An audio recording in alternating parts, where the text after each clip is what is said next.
En la Ciudad de México se hablan 56 lenguas.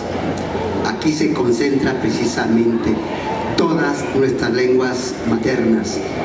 Agradecemos infinitamente la CEDEREC, la Secretaría de Cultura, que nos brindan este espacio y poder manifestarles nuestras lenguas. Las lenguas originarias tienen la misma validez que el español. No le piden nada al italiano, al francés, al alemán, porque tienen una estructura lingüística perfecta. De tal manera que nuestras lenguas son hermosas, no las debemos olvidar.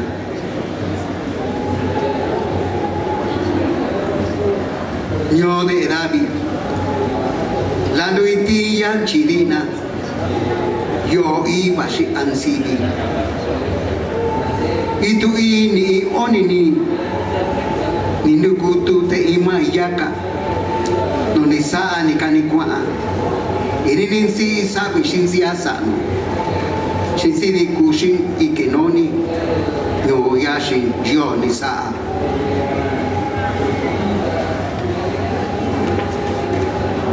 Pueblo de la lluvia, cordón umbilical del sol primero, hilo sagrado que baja del cielo, señor de la milpa de 3 mazorcas, ataviado en el centro de la troje, repleta de mazorcas con matices del tiempo.